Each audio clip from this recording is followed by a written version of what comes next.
یہ اہل بیت کرام کی مثال نبی علیہ السلام نے ارشاد فرمائی کہ میری اہل بیت کرام کی مثال وہ نوح علیہ السلام کی کشتی کی طرح ہے کہ جو بندہ اس کے اندر سوار ہو گیا وہ بندہ نجات پا گیا، اور جو بندہ سوار نہیں ہوگا وہ گمراہ ہو جائے گا۔ نوح علیہ السلام کی کشتی میں جتنے افراد موجود تھے اور جتنے جانور موجود تھے، جانوروں کی بھی کچھ جانوروں کی نسلیں جو ہے اس میں رکھی گئی تھی جوڑا، جو افراد اس کشتی میں موجود تھے صرف وہی بچے ہیں۔ پوری روئے زمین پر جتنے بھی مخلوقات آباد تھی ساری کی ساری تباہ و برباد کر دی گئی۔ نبی علیہ السلام نے اس کی مثال بیان فرمائی پھر کہ میری اہل بیت کرام، میری آل کی مثال وہ نوح علیہ السلام کی کشتی کی طرح ہے کہ جو بندہ اس کے اندر سوار ہو جائے گا نا وہ بندہ کامیاب ہو جائے گا۔ نبی علیہ السلام کی اس میں آل سے کیا مراد ہے، اس میں اختلاف ہے کہ کون کون لوگ اس میں شامل ہیں، کیونکہ ایک روایت میں یہ بھی الفاظ موجود ہے، نبی علیہ السلام نے فرمایا ہر متقی بندہ ہی وہ میری آل میں سے ہے، ہر بندہ جو متقی اور پرہیزگار ہے وہ میری آل میں سے ہے۔ اور ایک روایت میں الفاظ موجود ہے کہ اس میں ازواج مطہرات شامل ہیں نبی علیہ السلام کے اولاد کے ساتھ۔ ایک اور روایت موجود ہے، مسلم شریف میں روایت موجود ہے، اما عائشہ صدیقہ رضی اللہ تعالیٰ عنہ فرماتی ہیں نبی علیہ السلام ایک دن صبح باہر نکلے تو نبی علیہ السلام نے ایک اون کی منقش چادر جو ہے وہ اوپر اوڑھی ہوئی تھی، نقش و نگار والی خوبصورت چادر نبی علیہ السلام نے وہ اوڑھی ہوئی تھی۔ نبی علیہ السلام باہر نکلے تو پیچھے نا حضرت سیدنا امام حسن رضی اللہ تعالیٰ عنہ وہ بھی نبی علیہ السلام کے ساتھ آ کے مل گئے۔ امام حسن ملے تو پیچھے سے امام حسین رضی اللہ تعالیٰ عنہ تشریف لائے۔ اب یہ تین بندے ہو گئے، نبی علیہ السلام، امام حسن اور امام حسین رضی اللہ تعالیٰ عنہ، تین بندے ہوئے۔ نبی علیہ السلام تشریف لائے تو ساتھ میں حضرت فاطمہ بھی آ گئی، چار بندے ہو گئے، اور پھر حضرت سیدنا علی بن ابی طالب رضی اللہ تعالیٰ عنہ وہ بھی تشریف لے، یہ پانچ بندے ہو گئے۔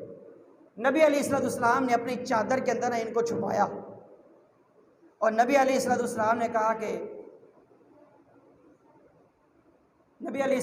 کہا کہ یا اللہ یہ میری اہل بیت ہے، اور وہ آیت تلاوت فرمائی جو میں نے شروع میں پڑھی ہے، انما یرید اللہ لیذھب عنکم الرجس اہل البیت ویطہرکم تطہیرا۔ یہ آیت نازل ہو گئی کہ اللہ رب العزت نے نبی علیہ السلام کے اہل بیت سے ہر قسم کی آلودگی اور ناپاکی کو، گندگی کو دور فرما دی ہے۔ اس وقت یہ پانچ افراد جو ہے اس چادر میں موجود تھے۔ اب ایک روایت میں یہ الفاظ موجود ہے کہ حضرت سیدہ ام سلمہ رضی اللہ تعالیٰ عنہ وہ بھی پاس کھڑی تھی اور عرض کیا یا رسول اللہ صلی اللہ تعالیٰ علیہ وسلم کیا میں بھی ان میں شامل ہوں، یعنی یہ جو اہل بیت اب چادر کے نیچے آ گئے ہیں کیا ان کے اندر میں بھی شامل ہوں؟ تو نبی علیہ السلام نے بڑے محبت بڑے انداز میں فرمایا سلمہ ادھر کھڑی رہے، ادھر کھڑی رہے، وہ وہاں جہاں پر کھڑی ہوئی تھی۔ تو نبی علیہ السلام نے فرمایا تو بھی تو بہترین مقام پر فائز ہے، یعنی یہ پانچ تن اہل بیت کرام ان کی بھی شان بڑی ہے، لیکن تجھے اللہ رب العزت نے خاتم النبیین نبی کی بیوی بنایا، یہ شان تھوڑی کم ہے۔ نبی علیہ السلام نے فرمایا تو بھی بڑے بہتر اور اچھے مقام پر فائز ہے۔ تو اس لیے نا روایات مختلف ہیں کہ اہل بیت کرام میں کون کون سے افراد شامل ہیں۔ یہ پانچ تو پکے ہیں نا کہ ان اہل بیت کرام میں نبی علیہ السلام کی اہل بیت میں یہ پانچ بندے پکے ہیں، امام حسن، امام حسین، سیدہ فاطمہ اور حضرت علی، اور پانچواں تن وہ نبی علیہ السلام بذات خود ہے۔ ان پانچ کے اندر تو کسی کا اختلاف ہی نہیں ہے۔ تو اگر باقی روایات کو اگر ہم ایک دفعہ خاموشی بھی اختیار کر لیں تو کم از کم اتنا تو ثابت ہوا نا کہ نبی علیہ السلام نے یہ جو مثال دی ہے کہ میری اہل بیت کرام کی مثال نوح علیہ السلام کی کشتی کی طرح ہے، کم از کم اتنا تو ثابت ہوا نا کہ ان پانچ افراد نے اگر کسی چیز کا حکم دیا ہے اس کے خلاف ہمیں جانے کی اجازت نہیں ہے۔ نبی علیہ السلام کے تمام فرامین حضرت علی، حضرت فاطمہ، حسنین کریمین رضوان اللہ تعالیٰ علیہم اجمعین، ان پانچ تنوں کے اقوال میں سے کوئی بھی بندہ یہ ثابت نہیں کر سکتا کہ ان پانچ افراد نے یہ حکم دیا ہو کہ 10 دن جو ہے نا وہ تم نے قمیضیں اتار کے گزارنی۔ کربلا کا واقعہ ہوا ہے، دردناک واقعہ ہوا ہے، امام زین العابدین زندہ تھے، کنفرم ہے نا، کیونکہ آگے نسل چلی ہے، امام باقر، جعفر صادق، موسیٰ کاظم، امام علی رضا، تقی، نقی، سارے امام اسی آپ کی نسل میں سے آئے ہیں، امام زین العابدین کے۔ تو آپ کو تو جو ہے وہ زندہ چھوڑ دیا گیا۔ ایک روایت کے مطابق 22 سال کی عمر تھی، وہ آپ اس وقت انتہائی جو ہے وہ بیمار تھے، چلو زندہ چھوڑ دیا گیا۔ امام زین العابدین ان کا کوئی ایسا قول پیش کر دیا جائے یا ان کا کوئی ایسا فعل پیش کر دیا جائے کہ انہوں نے کربلا کے بعد باقی زندگی کیسے گزاری ہے، انہوں نے کوئی زنجیریں ماری ہوں۔ دنیا بڑی ترقی کر گئی ہے، پہلے دور میں تلواریں ہوتی تھیں، ٹھیک ہے، پہلے دور میں تلواریں ہوتی تھیں، ٹیکنالوجی اتنی ہائی ہو گئی ہے، تلواروں کے ساتھ جنگیں ہوتی تھیں، وہ جنگ ہوئی تو وہ تلواروں کے ساتھ ہوئی۔ آج جو جنگیں ہوتی ہیں وہ ٹیکنالوجی کے ذریعے ہوتی ہیں، سیٹلائٹ کے ذریعے ہوتی ہیں، ایٹم بمبوں کے ذریعے ہوتی ہیں۔ یہ 1400 سال گزر گئے ہیں، 61 ہجری میں میدان کربلا ہوئی ہے، 1400 سال سے کچھ تھوڑا سا کم، 1350 سال سے زیادہ گزر چکے ہیں، یہ ابھی تک چھڑیاں نہیں بدلی۔ مطلب زمانے کے ساتھ جس طرح جدت آ رہی ہے، اس چیز کے اندر بھی جدت آنی چاہیے۔ انہوں نے اگر تلواروں کے ساتھ جنگ کی ہے، اس وقت تو تھی تلواریں، اگر آج جس چیز کے ساتھ جنگ ہوتی ہے، کوئی تماشا کرنا ہے تو نئے ہتھیاروں کے ساتھ کیا جائے۔ امام علی مقام امام حسین رضی اللہ تعالیٰ عنہ اور باقی جتنے بھی افراد شہید ہوئے، ان کو جتنے بھی زخم آئے ان کے بارے میں ہمیں تو کنفرم نہیں ہے نا کہاں کہاں زخم آیا ہے، بازو پہ آیا ہے کہ نہیں، کسی کو پتہ ہے؟ پیٹ پہ آیا ہے کہ نہیں، مجھے تو نہیں پتہ، لیکن ایک زخم ضرور ہے جو سب کو ضرور آیا ہے، اور وہ گردن کا زخم ہے۔ بھی اگر میدان کربلا کی سنت ادا کرنی ہے تو بندہ کس سے ہی ختم کر دے پھر۔ اس زخم کے بارے میں تو اتفاق ہے نا کہ ایک قول کے مطابق 72 افراد جو شہید ہوئے ہیں ان کے گردنیں ضرور کٹی ہیں، اس مسئلے میں تو اختلاف نہیں ہے۔ تو اگر زخموں کی سنت ادا کرنی ہے تو پھر گردنیں اڑا دی جائیں، لیکن یہ ایک تماشا ہے عجیب، ہم نے اس کے اوپر حوالے پیش کیے۔ میرا پچھلے جمعے کا وہ کلپ دیکھیں نیٹ پہ، لوگ کس طرح شور مچا رہے ہیں اس کلپ پہ، اور واٹس ایپ پہ آ کے مجھے پریشان کر رہے ہیں کہ آپ نے یہ کیا تماشا کھڑا کر دیا ہے، آپ ہم کسی کے خلاف نہیں بولے، ہم نے ایک آئینہ دکھایا ہے۔ میں ایک اہل سنت کا نمائندہ ہوں، مجھے کوئی بندہ پیش کرے کہ آپ کے بخاری میں یہ روایت لکھی ہوئی ہے اور یہ روایت غلط ہے، میں اللہ کے فضل سے اس کا جواب دے ہوں۔ مجھے مسلم شریف سے، ترمذی، نسائی، ابن ماجہ سے، مستدرک للحاکم سے، امام بیہقی کی شعب الایمان سے، المعجم الکبیر سے، معجم الصغیر سے، المعجم الاوسط سے، امام بیہقی کی شعب الایمان سے، الجزء المفقود سے، مصنف عبد الرزاق سے، کسی بھی کتاب سے کوئی روایت پیش کریں اور روایت وہ صحیح سند کے ساتھ موجود ہو، میں اس کا جواب دے ہوں۔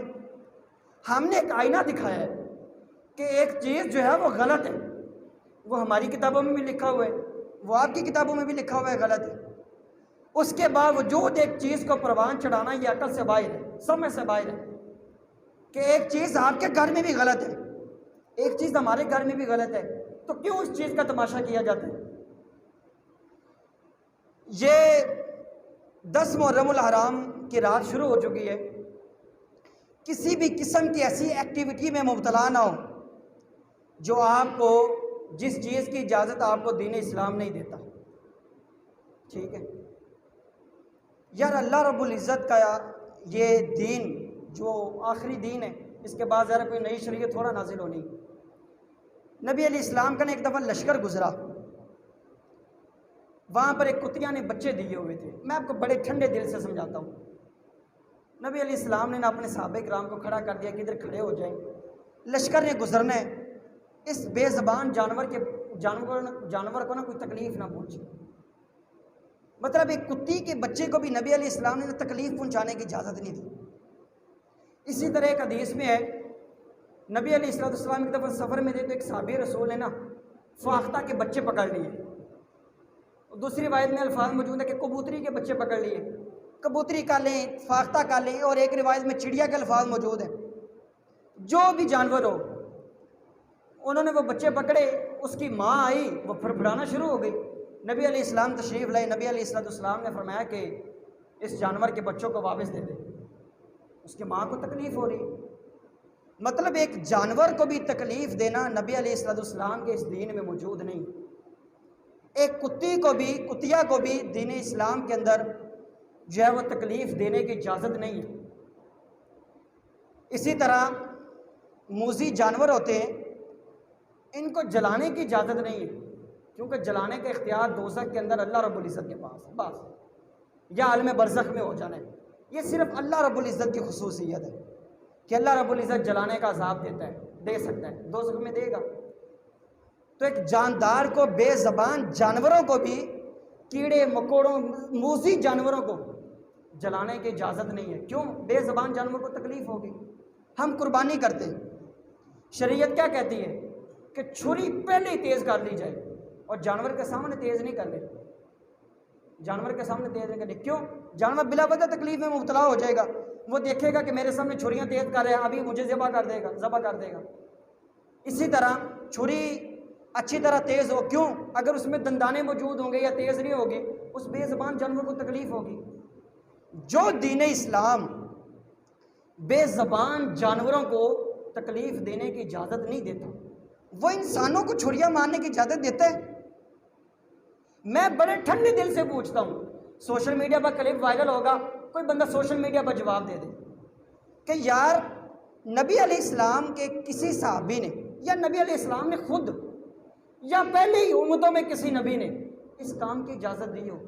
ہم کہاں چلے گئے ہیں یار؟ ہم کس وادی میں گم ہو چکے ہیں؟ ہم کس گڑھے میں گر چکے ہیں؟ ہمیں ابھی تک سمجھ نہیں آ رہی. میں نے پچھلے جمعے کہا تھا کہ آپ لنگر کھانے جاتے ہیں ادھر، یہ بالکل صحیح کہا تھا. ادھر کیا دیکھنے جاتے ہیں؟ تماشا دیکھنے جاتے ہیں. نبی علیہ السلام کا فرمان ہے، اور یہ مرفوع اور موقوف دونوں طریقوں سے روایت موجود ہے. یعنی ایک روایت میں صحابی رسول کا یہ فرمان موجود ہے عبداللہ بن مسعود کا، اور دوسری روایت میں مرفوع روایت موجود ہے نبی علیہ السلام کا کہ جس بندے نے کسی قوم کے مجمع کو جا کے زیادہ کیا، ادھر گیا، ایک بندہ ادھر آتا ہے، یہ مجمع زیادہ نہیں ہوتا؟ دو بندے آتے ہیں، مجمع زیادہ نہیں ہوا؟ نبی علیہ السلام نے فرمایا جس بندے نے جا کے کسی قوم کے مجمع کو زیادہ کیا، وہ بندہ انہی میں سے ہے. اور نبی علیہ السلام نے فرمایا کہ جس بندے نے، جو بندہ کسی قوم میں گیا، ان کے مجمع کو زیادہ اضافہ کیا، اور وہ بندہ ان کے کام پر راضی ہے، اگرچہ وہ بندہ وہ کام نہیں کر رہا، وہ بندہ انہی میں سے ہے، اور وہ بندہ اسی طرح جس طرح اس بندے نے بھی ان بندوں کی طرح وہ کام کیا ہے، اور یہ قیامت والے دن اسی کھاتے میں اٹھایا جائے گا یہ بندہ. اور ایک روایت میں الفاظ موجود ہیں، یہ لوگ جو تماشا دیکھنے جاتے ہیں، یہ لوگ کہتے ہیں جو دیہڑیاں بڑھانے جاتے ہیں، نبی علیہ السلام نے فرمایا جس بندے نے کسی قوم کے مشابہت اختیار کی، وہ بندہ انہی میں سے ہے، اور کل قیامت والے دن انہی لوگوں کے گروہ میں کھڑا کیا جائے گا. یہ لوگ تماشا دیکھنے کے لیے جاتے ہیں، یہ لوگ دیہڑیاں بڑھانے کے لیے جاتے ہیں کہ ایک دن ہے نا، ایک دن یہ تماشا کرنا ہے، اتنے پیسے مل جائیں گے. یہ کل قیامت والے دن یہ پتہ چل جائے گا پھر کہ اللہ رب العزت کا پھر جب عذاب کا سامنا کرنا پڑے گا، پھر اس وقت پتہ چل جائے گا. پھر اس وقت کہیں گے یا ویل کنت ترابا، اس وقت کہیں گے یا لیتنی کنت ترابا، کاش کہ ہم مٹی ہو جائے، کاش کہ اللہ رب العزت میں مٹی کر دے، ہمیں حساب نہ دینا پڑے. لیکن وہاں پر تو حساب دینا پڑے گا. یہاں پر ایک ذمہ دار بندہ آپ کی آنکھیں کھول رہے، لیکن مجال ہے کچھ غافل لوگ ابھی تک جو ہے وہ بیدار ہونے کے لیے تیار نہیں ہیں. ہر بندہ نہیں کہتا، بڑے بڑے لوگ جو ہے وہ الحمدللہ انہوں نے بڑی چیزوں سے توبہ کی ہے ہماری گفتگو کے. تو بڑے بڑے لوگ ہیں جن کے مقدر میں ہدایت ہے، اللہ رب العزت نے ہدایت دی ہے. میں تو آنکھیں کھول رہا ہوں آپ کی کہ بھائی ان چیزوں سے باز آ جائیں. دیکھیں نبی علیہ السلام نے حکم دیا ہے عاشورہ کے دن 10 محرم الحرام کو وظیفے کے طور پر بھی سمجھ لیں.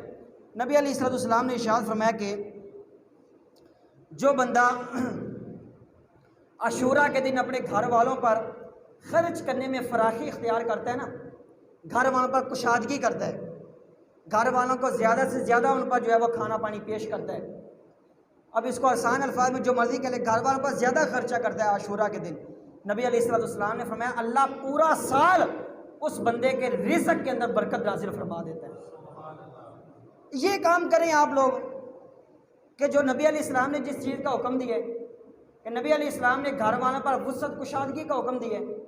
یہ عاشورہ کا دن ہے نا، اس کے اندر صرف میدان کربلا نہیں ہوئی، اس کے اندر اور بھی بڑے واقعے ہوئے ہیں. یہی عاشورہ کا وہ دن تھا، ہم نے وہ شروع میں حدیث بیان کی درمیان میں کہ نبی علیہ السلام نے فرمایا کہ میری اہل بیت کرام کی مثال وہ نوح علیہ السلام کی کشتی کی طرح ہے. یہ وہی عاشورہ کا دن تھا جس وقت نوح علیہ السلام کی کشتی وہ کئی دن اس پانی کے اندر وہ چلتی پھرتی رہی. اس وقت جس دن وہ جودی پہاڑ پر ٹھہری جا کے، یعنی جس وقت وہ زمین پر اترے پانی کے اندر سے، اس وقت عاشورہ کا دن تھا. لیکن کسی تاریخ میں ملتا ہے، کسی تاریخ میں کسی نے تماشا کیا ہو؟ حضرت یونس علیہ السلام مچھلی کے پیٹ میں تھے، عاشورہ کے دن اللہ رب العزت نے مچھلی کے پیٹ سے باہر نکالا ہے. لیکن پوری تاریخ میں کیا کہیں پہ ملتا ہے اس طرح کا کوئی واقعہ ہوا ہو؟ اللہ کا نبی بڑی اذیت میں مبتلا ہو گیا، مچھلی کے پیٹ میں، اندھیرے پیٹ میں وہ اتنا عرصہ رہا ہے. کسی امت نے ایسا کیا ہے؟ پہلی شریعتوں میں اس چیز کا تصور موجود ہے. اسی طرح یہ جو واقعہ ہوا ہے، اس دن حضرت سیدنا ابراہیم علیہ السلام کو اللہ رب العزت نے خلیل اللہ کا لقب عطا فرمایا، اپنا خلیل بنایا. کوئی اس طرح کا کوئی تماشا ہوا ہے؟ یہی وہ دن تھا جس وقت ابراہیم علیہ السلام کو اللہ رب العزت نے نمرود کی آگ سے باہر نکالا، نجات پائی آپ نے. کوئی واقعہ ایسا ہو کہ کوئی اس طرح کا مسئلہ کیا ہو کسی امت نے؟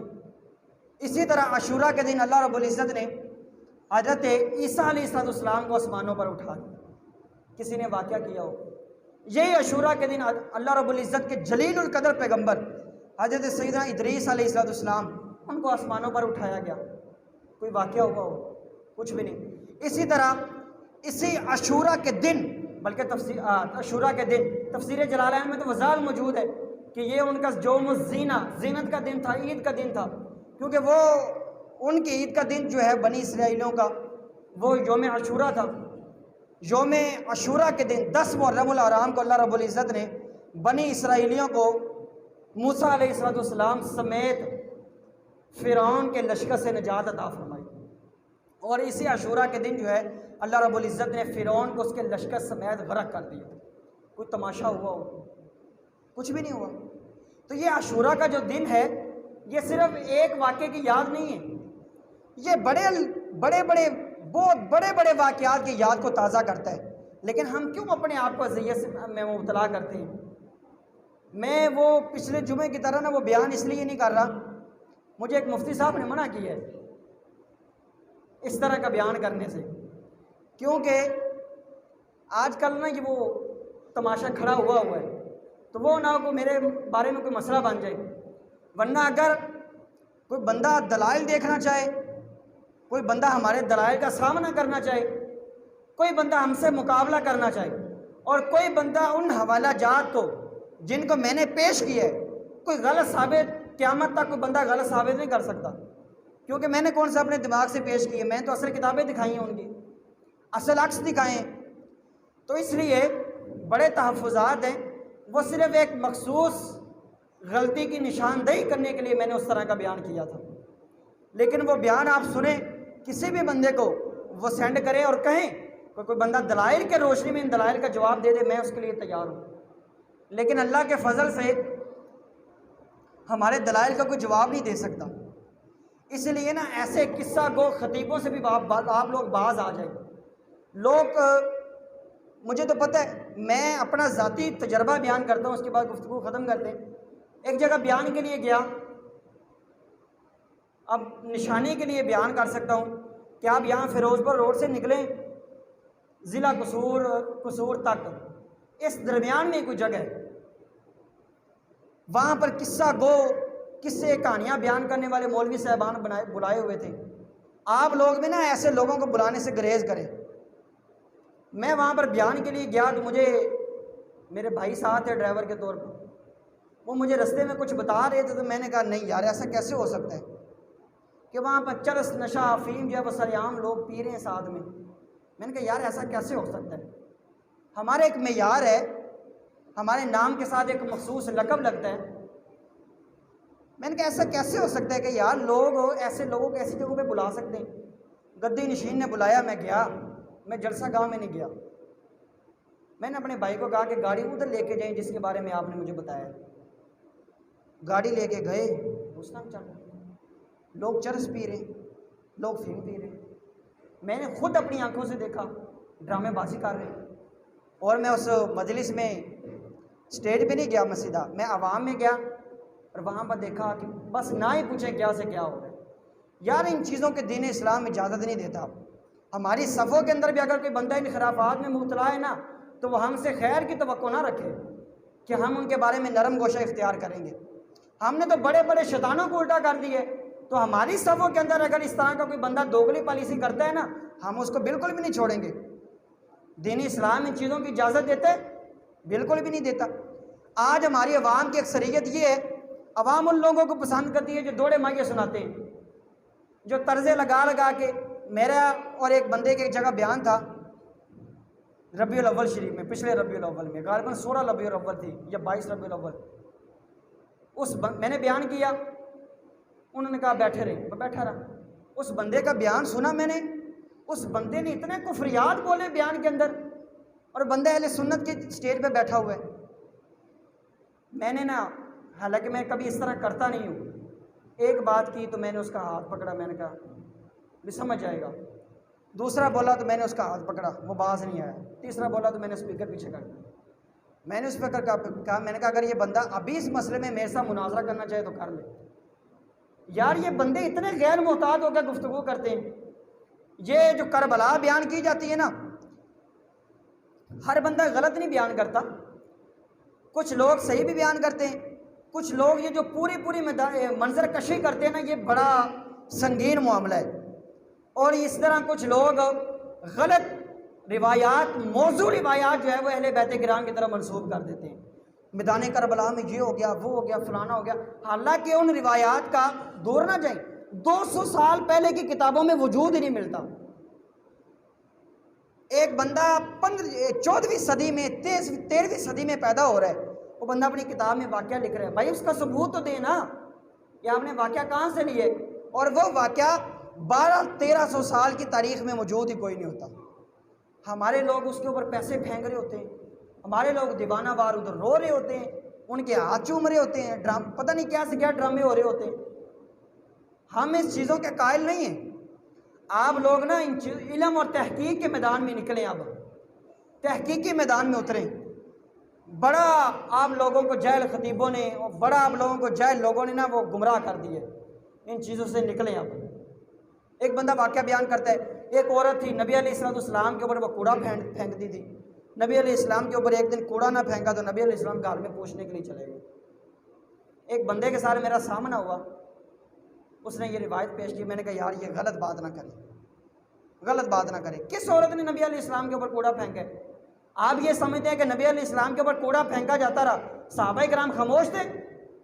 اور جنگ بدر اور جنگ احد میں جب کفار کی طرف سے تیر آئے تو صحابہ کرام آگے اس طرح کھڑے ہو گئے اور پھیل کر کھڑے ہو گئے کہ کوئی تیر اور کوئی نیزہ نبی علیہ السلام کے وجود کو نہ لگ سکے، اور صحابہ کرام یہاں پر تماشا دیکھتے رہے کہ وہ روز نبی علیہ السلام کے اوپر کوڑا پھینک دیے، صحابہ کرام چپ کھڑے رہے۔ اور نبی علیہ السلام کی یہ صریح توہین اور گستاخی ہے کہ کوئی بندہ کہتے ہے کہ اور روز نبی علیہ السلام پر کوڑا پھینکتی تھی، صحابہ کرام چپ رہے۔ میں نے اس بندے سے حوالہ مانگا، اللہ کی عزت کی قسم ہے اس بندے نے مجھے پتہ کس چیز کا حوالہ دیا، کہہ رہا سکول کی پہلی کلاس کی کتاب میں یہ بات لکھی ہوئی ہے، سکول کی پہلی کلاس کی کتاب میں یہ بات لکھی ہوئی ہے۔ بات کیا ہو رہی ہے؟ نبی علیہ السلام کے اوپر ایک عورت کوڑا پھینکتی۔ یار اتنا ایمان کمزور ہو چکا ہے لوگوں کا، ان چیزوں سے نہ نکلیں، اب علم اور تحقیق کے میدان میں آئیں۔ ہم نے جس چیز کا یا جن لوگوں کا محاسبہ کیا تھا نا، اگر ہم نے تو چند چیزیں پیش کی تھیں، اگر کوئی بندہ اپنی ذمہ داری پہ مجھے کہے نا کہ آگ کے اوپر تحفظات میری ذمہ داری ہے، میں قسم اٹھا کے کہتا ہوں میں 200 کفریات نکال دیتا ہوں، میں 200 کفریات نبی علیہ السلام کے بارے میں، اللہ کے بارے میں، اللہ کے قرآن کے بارے میں اور صحابہ کرام کے بارے میں نکال کے دے سکتا ہوں۔ تو بندہ ذمہ داری لے۔ لوگ ابھی تک تحقیقی میدان میں نہیں آ رہے، وہی قصے گو، کہانیاں، تماشے، وہی دوڑے مائیے وہ چل رہے ہیں۔ لیکن ان چیزوں سے نکلیں، اب خود نکلے میدان میں۔ مجھ سے پوچھے کہ ہم اس موضوع پر پڑھنا چاہتے ہیں، ہم کون سی کتاب پڑھیں، میں آپ کو بتاتا ہوں کس موضوع پر، کسی حوالے سے آپ عقائد کا مطالعہ کرنا چاہتے ہیں، مجھ سے پوچھیں، میں آپ کو بتاتا ہوں۔ تو یہ جو نبی علیہ السلام کے اہل بیت، میدان کربلا، یہ جو واقعہ بیان کیا جاتا ہے نا، یہ واقعہ ہے سچا۔ ایک سنی عالم تھے، غالباً محدث اعظم پاکستان رحمۃ اللہ تعالی علیہ، غالباً وہی تھے، نام ذہن میں نہیں ہے۔ وہ ایک جلسے میں آئے جس طرح میں آیا ہوں آج۔ بندے نے کہا کہ میدان کربلا کا واقعہ سچا اور سچا بیان کرنا ہے، کوئی کمزور بات نہیں کرنی، اور بالکل کوئی کمزور بات نہیں ہونا چاہیے، کھرا واقعہ بیان کرنا ہے۔ وہ اسٹیج پر آئے، انہوں نے کہا نحمدہ و نصلی علی رسول کریم، اما بعد فاعوذ باللہ من الشیطان الرجیم، بسم اللہ الرحمن الرحیم۔ امام علی مقام مدینہ شریف سے نکلے، میدان کربلا میں آئے، دردناک طریقے سے شہید کر دیے گئے۔ وما علینا الا البلاغ المبین۔ اس میں کوئی غلط بات ہے؟ وہ بھائی ہم اگر منظر کشی کی طرف جاتے ہیں، امام صاحب ادھر پہنچے، اتنی دیر رکے، وہ بندہ آیا، ان کی آپس میں یہ بات چیز شروع ہوئی۔ اگر ہم اس چیز کی طرف جاتے ہیں نا تو ہمیں ہر بات کا ٹھوس حوالہ ڈھونڈنا پڑے گا۔ اور میدان کربلا کے بارے میں یہ واقعہ سچا ہے، اس کے بارے میں اکثر واعظین، تقریریں کرنے والے خطیب حضرات جو ہے نا، وہ غلط اور موضوع باتیں بیان کر دیتے ہیں، اور سامنے عوام رو رہی ہوتی ہے، برا حال کر رہی ہوتی ہے، اپنا لٹے گئے پھٹے گئے، پتہ نہیں کیا سے کیا کر رہی ہوتی ہے۔ ایسا کچھ بھی نہیں۔ امام پاک میدان کربلا میں آئے، مطالبات نہیں مانے گئے، مقابلہ کیا، 72 تن ایک قول کے مطابق شہید ہو گئے۔ یہی سچا سچا واقعہ ہے۔ اس کے بعد جو ظلم و ستم ہوا وہ برحق ہے۔ یزید فاسق فاجر تھا، مرتکب کبیرہ تھا، شرابی تھا، اور نوجوان لڑکیوں کے اندر دلچسپی رکھا تھا، اور بڑا غلط بندہ تھا۔ اس کے علاوہ ہم کیا کریں؟ میں نے اس کو دیکھا تو ہے کوئی نہیں۔ جو ٹھوس حوالے ملتے ہیں نا وہ یہ ہیں، امام پاک کے لشکر پر ظلم و ستم کیے گئے، بالکل سچ ہے بھائی۔ اگر ظلم و ستم کیے گئے ہیں تو میں اس کی منظر کشی تو نہیں کر سکتا نا۔ نیزہ آ رہا ہے، انہوں نے آگے ڈھال بن کے روک لیا، دوسرا نیزہ آیا، انہوں نے ادھر وہ ڈھال کر لی۔ میں کس طرح بیان کر سکتا ہوں؟ میں نہیں بیان کر سکتا، میں اس لیے کہ میں نے وہ چیزیں اپنی آنکھوں سے نہیں دیکھی، اور جو اس بارے میں عام طور پر کتابیں جو موجود مل جاتی ہیں ان میں اکثر روایات موضوع ہیں۔ تو اس لیے نا آئینہ قیامت دعوت اسلامی کی طرف سے ایک رسالہ شائع ہوا ہے، اس کے اندر جو روایات ہیں وہ بہت مضبوط روایات ہیں کافی حد تک۔ اس لیے اگر کسی بندے نے وہ میدان کربلا کے حوالے سے کچھ پڑھنا ہے تو وہ پڑھ لے، ورنہ اس حوالے سے اگر آپ دوسری روایتوں کی طرف جائیں گے یا اس بندے کی طرف جائیں گے جو آپ کو 2 گھنٹے رلا کے برا حال کرتا ہے، اس کی میں کوئی گارنٹی نہیں دے سکتا کہ وہ بندہ کوئی موضوع روایت نہیں بیان کرے گا۔ میں نے ابھی جو یہ بیان کیا ہے اس کے حوالے سے میں نے کوئی موضوع تو دور کے بعد میں نے کوئی ضعیف روایت بھی پیش نہیں کی، کمزور روایت بھی پیش نہیں کی۔ میں جب آتا ہوں نا جمعہ کے لیے جب اس طرح میں نے کسی خاص چیز کا رد کرنا ہوتا ہے اور خاص کسی موضوع پہ تحقیقی دلائل دینے ہوتے ہیں، میں ہر حدیث کی سند کو چیک کر کے آتا ہوں، اور ہر حدیث کے ایک ایک راوی پر اپنی تحقیق کر کے آتا ہوں۔ مطلب نبی علیہ السلام سے ایک صحابی نے بیان کیا، اس صحابی سے کون بندہ روایت کرتا ہے، کون بیان کرتا ہے، کیا واقعی اس بندے نے صحابی رسول سے سنا ہے، اور کیا اس بندے کی واقعی بات قابل قبول ہے، پھر اس بندے سے آگے جو بندہ بیان کرتا ہے کیا اس نے واقعی اس بندے سے سنا ہے۔ ہر بندے کے بارے میں پوری تحقیق کر کے آتا ہوں۔ اب یہ جو میں نے ابھی سے شروع سے لے کر ابھی تک روایات پیش کی ہیں، میں ایک ایک روایت کی تحقیق کر کے آیا ہوں۔ یہ ایسے میں کوئی کتابیں اٹھا کے نہیں آ جاتا کہ کتاب پڑھی، رسالہ پڑھا، 10 روپے کا رسالہ لیا، چلو جی جمعہ پورا ہو جائے گا، میں ایسے نہیں آتا۔ اس کے اوپر مجھے پورا ہفتہ محنت کرنی پڑتی ہے۔ میں نے اگر پورے جمعے میں آدھے گھنٹے میں 10 حدیثیں بیان کرنی نا، تو ایک حدیث کے اوپر آپ یقین کریں، پچھلے دن ایک حدیث تھی، یقین کریں مجھے اس حدیث کی تحقیق میں پورے 2 دن لگے، اس کے بعد جا کے میں نے وہ جمعے میں بیان کی ہے۔ تو بعض اوقات ایسا ہوتا ہے، ضعیف روایات اور کمزور قصہ گو واعظ و خطیبوں سے بچیں۔ اب خود میدان میں نکلیں، خود مطالعہ کریں کتابوں کا، کتابوں میں کیا لکھا ہوا ہے اور یہ لوگ آپ کو کیا بیان کرتے ہیں۔ اللہ رب العزت ہر ایسے افعال سے، تمام ایسے اعمال سے اور ایسے کرداروں سے اللہ رب العزت محفوظ فرمائے جس چیز کا نہ اللہ کا ہمیں قرآن حکم دیتا ہے، نہ نبی علیہ السلام کا فرمان حکم دیتا ہے۔ اللہ رب العزت افراط و تفریط سے پاک۔ یہ وہ کتاب میں لے کے آیا ہوں لیکن میں نے جان بوجھ کے بھی پیش نہیں کی، کیونکہ بس میدان کربلا کے حوالے سے بیان کرنا مقصود تھا۔ تو نبی علیہ السلام کے آل کی محبت دلوں میں رکھیں، لیکن حد سے زیادہ نہیں۔ حضرت سیدنا عباس بن عبد المطلب رضی اللہ تعالیٰ عنہ نے نبی علیہ السلام سے شکایت کی نا، یا رسول اللہ، صحیح پکی مضبوط سند، یا رسول اللہ جب مشرکین مکہ ہم سے ملتے، اپنے لوگوں سے ملتے ہیں نا تو بڑے ہنسی مکھی ملتے ہیں، بڑے خوش ہو کے ملتے ہیں، جب ہم سے ملتے ہیں تو یہ اجنبیوں کی طرح ملتے ہیں، مطلب جس طرح کہتے ہیں منہ بن جانا، ہم ان کو پہچانتے ہی نہیں ہیں، پتہ نہیں کیسے منہ لے کے آ جاتے ہیں۔ نبی علیہ السلام نے ارشاد فرمایا اہل بیت کرام کی محبت میں، ویسے تو اس حدیث مبارکہ میں نبی علیہ السلام نے 3 چیزیں بیان فرمائی۔ نبی علیہ السلام نے فرمایا کہ میری یعنی اہل بیت کرام کی محبت کے بارے میں نا نبی علیہ السلام نے تاکید فرمائی کہ میری وجہ سے جو بندہ اہل بیت سے محبت کرتا ہے نا وہ میری وجہ سے کرتا ہے، اور جس بندے کو اہل بیت کے ذکر سے یا محبت سے کسی بندے سے چڑ ہو جاتی ہے نا، وہ سمجھے کہ اہل بیت نہیں آتے، پھر اس بندے کو نبی علیہ السلام کے ساتھ بھی چڑ ہے۔ تو اہل بیت کرام کی محبت دل میں رکھیں اور اس دن کو منائیں، صدقہ و خیرات کریں، ان کے لیے بلندی درجات کی دعائیں کریں، ان جیسا جذبہ شہادت مانگیں اور ان جیسا جہاد کا جذبہ اللہ رب العزت سے مانگیں۔ آج دین اسلام کو ہر طرف سے دبانے کی کوشش کی جا رہی ہے، دین اسلام کی سرحدوں پر وہ حملہ کرنے کی کوشش کی جا رہی ہے۔ اللہ رب العزت سے جذبہ جہاد مانگیں، عالم اسلام کا پھر سے عروج مانگیں۔ اب یہ جو درجہ بدرجہ ایسا ایسا زوال پذیر امت مسلمہ ہوتی جا رہی ہے، اس کا عروج مانگیں، اہل بیت کرام کی سچی محبت مانگیں۔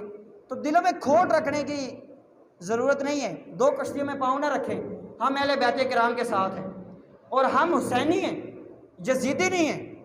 یزید کل بھی مردہ تھا، یزید آج بھی مردہ ہے۔ آج کوئی بندہ اپنے بیٹے کا نام یزید نہیں رکھ سکتا، اور یہ جن لوگوں نے یہ رشید ابن رشید نامی یہ جو کتابیں لکھی ہیں اور اسی طرح کہا کہ یزید امیر المومنین ہے، میں کہتا ہوں اللہ رب العزت ان کو قیامت والے دن یزید کے ساتھ کھڑا کر دے، پتہ چل جائے گا۔ دنیا کے اندر امت مسلمہ کے اندر انگریز کے چندوں پہ امت کے اندر انتشار پیدا کرتے ہیں، یہ کتابیں لکھی گئی ہیں، یہ رشید ابن رشید یہ کتابیں لکھی گئی ہیں، اور امیر المومنین سیدنا یزید یہ کتابیں لکھی گئی ہیں، اور یہ ہمارے پاس ایڈیشن موجود ہے 40 سال پہلے پرانے، ہم نے اس کے اوپر بڑی تحقیق کی ہے۔ یہ امت کے اندر انتشار ہے۔ ہم کل بھی امام حسین رضی اللہ تعالیٰ عنہ کے ماننے والے تھے، ہم کھلے دل سے کہتے ہیں ہم حسینی ہیں، ہم یزیدی نہیں ہیں، اور کسی یزیدی کو دنیا کے اندر ہم سر اٹھانے کی اجازت نہیں دیں گے۔ یزیدی ہے اپنا منہ کالا کر کے چپ کر کے زندگی گزار کے موت کے منہ میں چلا جائے، اور وہ کسی صحابی رسول کے بارے میں بولتا ہے تو وہ سمجھے کہ ہم اس کے لیے ننگی تلوار کی طرح ثابت ہوں گے۔